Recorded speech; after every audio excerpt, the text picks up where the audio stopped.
Parang ganyan ka din. Di ba? Anak ka ng tupa. No? Ikaw, sinisira mo yung mood ko. Ganda-ganda ng mood ko dito sa Ligaste.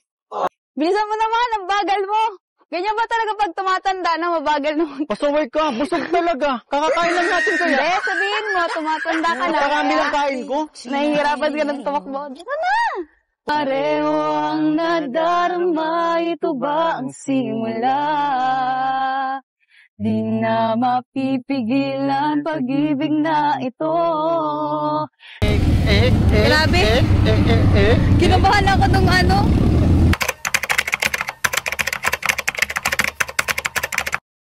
So yun guys, good morning, good afternoon, and good evening po muli. Another day, another reaction video po tayo.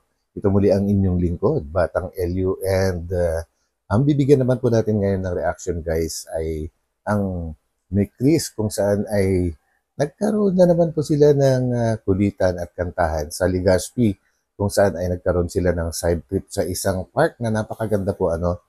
And yan guys, so bago tayo tumuloy doon, syempre tamsak-tamsak muna and patuloy lang natin suportahan ang buong Team Kalingap sa pamumunayan ni Kuya Val Santos Matubang, Ate Edna Vlogs and Kalingap Rab guys. So mega love shoutout po sa inyong lahat and lalong-lalo na po sa aking mga subscribers. So yan, samahan po ninyo ako. Let's go! Cause I don't give a fuck what you say. I don't know what's kinda turn me upside down. I just don't know what to do. Mababait kami. Ito lang yung masungit. Uy, grabe. Kung tulog mo. Hi! Alam mo, parang ganyan ka din. Di ba? Anak ka ng tupa. Uy, Mikoy, bad word yun ha. Hindi magandang joke yan. Nako, yari ka sa magulang ni Krista, yari ka. No? ikaw, sinisira mo yung mood ko. Ganda-ganda ng Ayan. mood ko dito sa Ligaste. Alam mo naman, first time ko, tapos sinisira. Ayaw mo ba nun? Hanggang dito sa Legazpi, dinadala natin yung pagiging makulit natin. Huwag na muna, nag-enjoy pa ako eh. Nag-enjoy ka din naman sa asaran natin ah. Bakit ba? Ang bait niyo. Hello. Ganyan ang una. Nangagat ka ba? Sabi mo kanina hindi. Tapos ngayon, tatanungin mo kung nangangagat ba. Para mas maputi pa yung ngipin nito kay Beshi ah. Aray ko. Ay, ito. Dito tayo. May gagawin ako. Try natin. Anong gagawin mo na naman? Manood ka. 1, 2, 3. Yeah. Bakit wala naman? Gusto kong paliparin. Paano kaya to? Hoy, magsilipadan nga kayo. Kanina doon.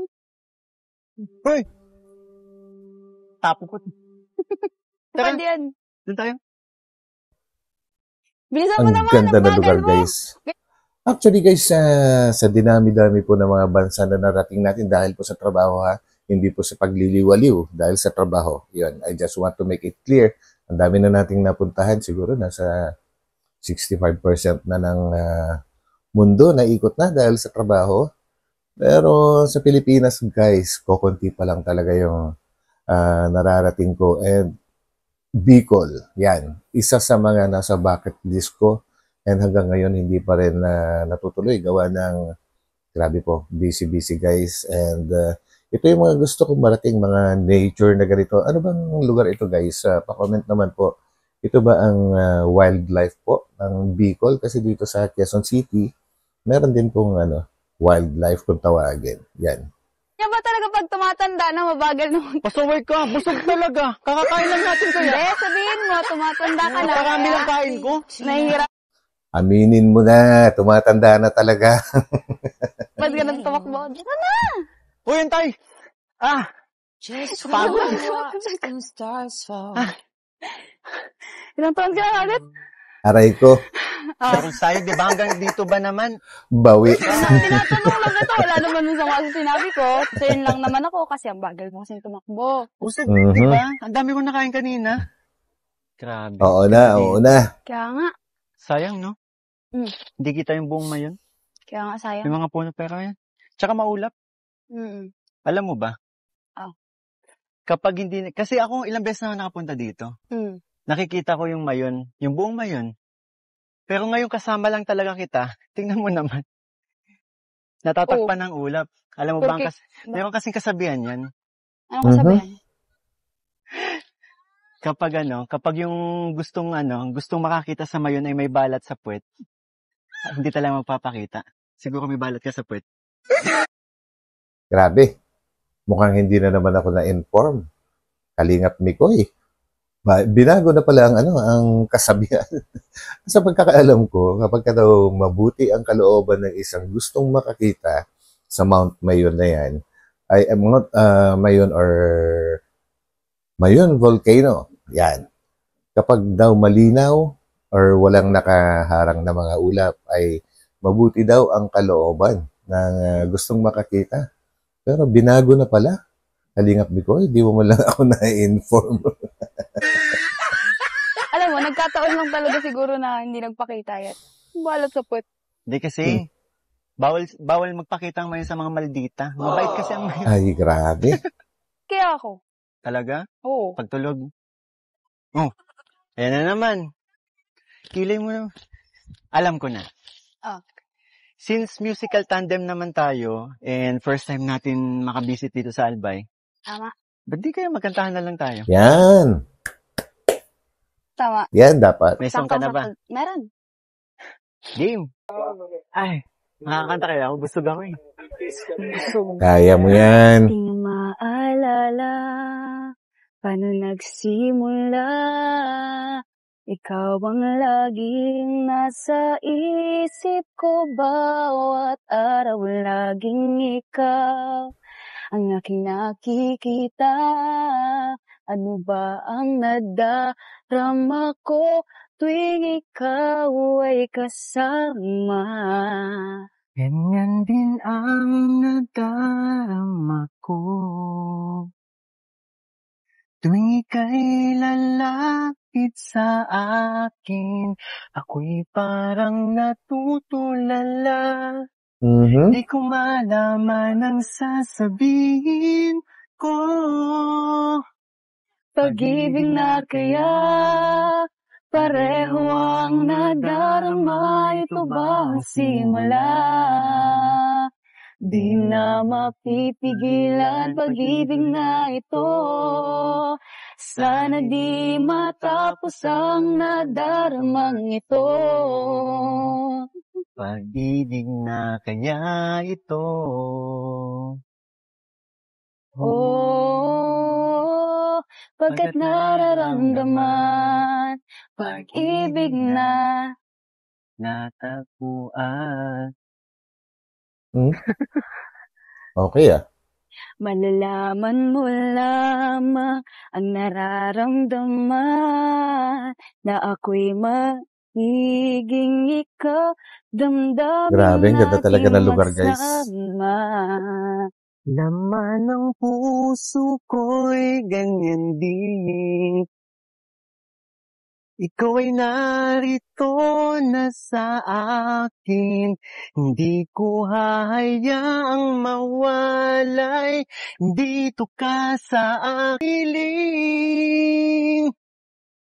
Pag-ibig na kaya, pareho ang nadarama, ito ba ang simula?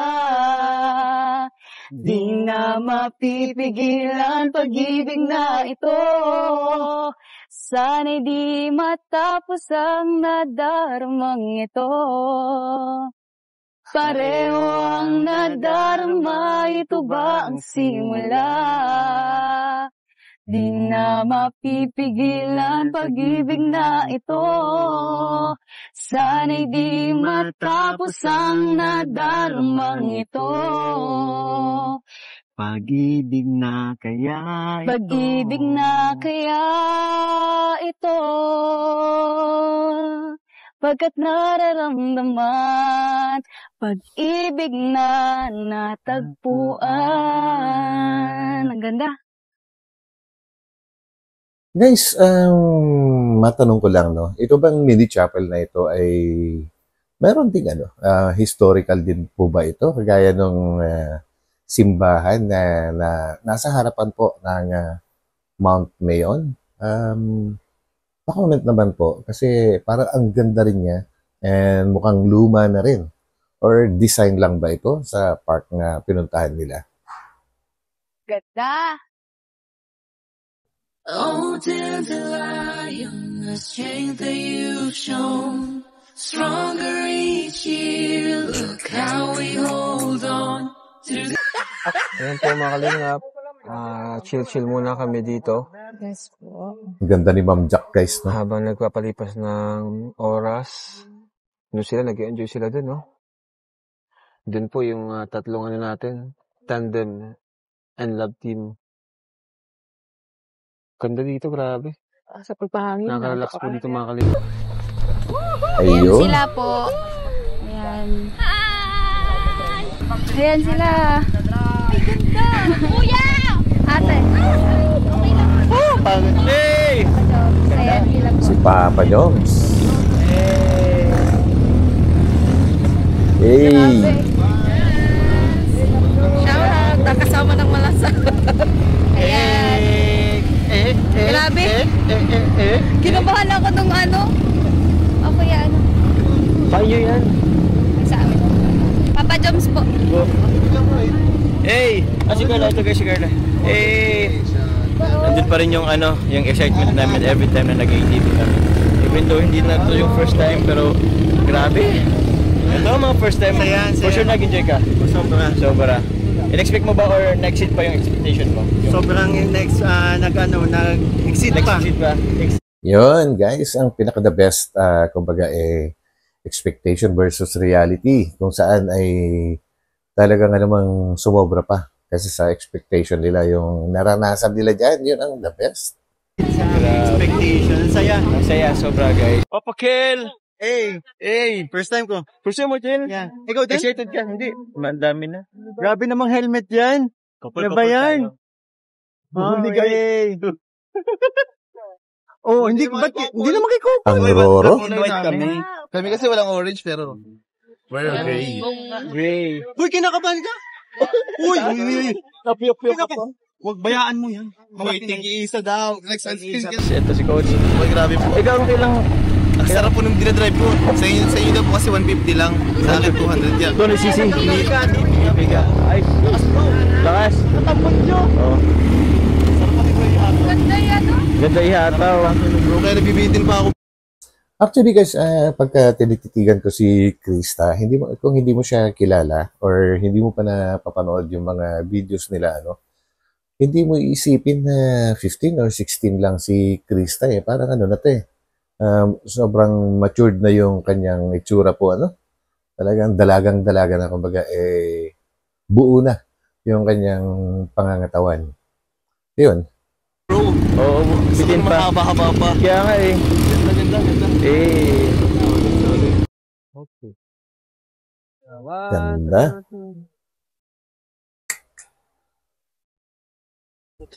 Okay, hawak po sa manibela lahat. Tingin sa camera. Okay, ready? Mhm. 1, 2, 3.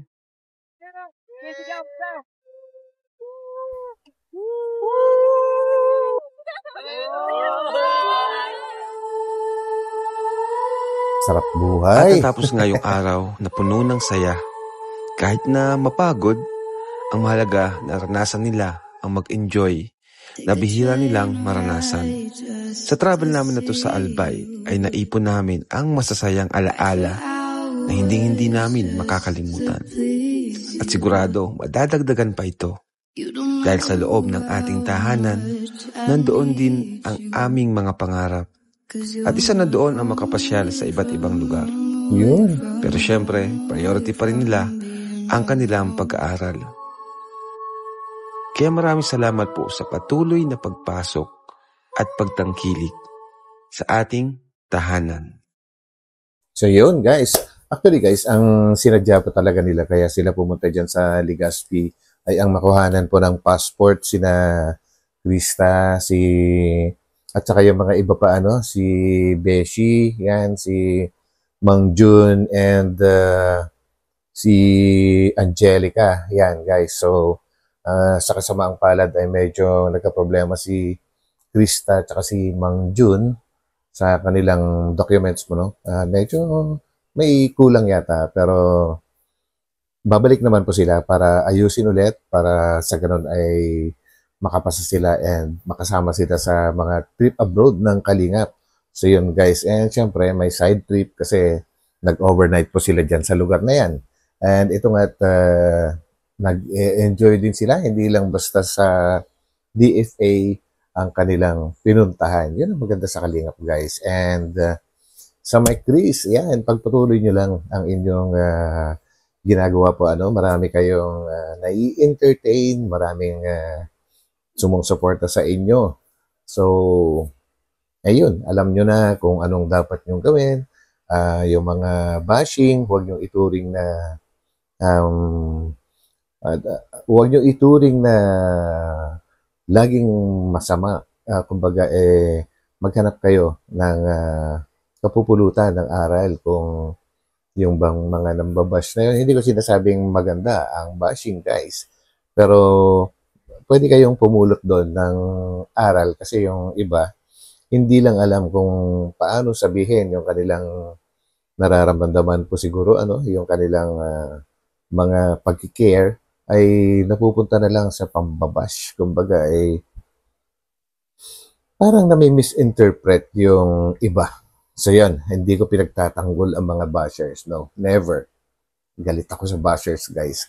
Kaya lang, yung iba kasi, hindi naman talaga nambabash. Kumbaga, gusto nilang mag-share ng kanilang, kagaya ng kapag ka may pinuna na ganito, siguro may napansin sila na hindi nagugustuhan ng karamihan.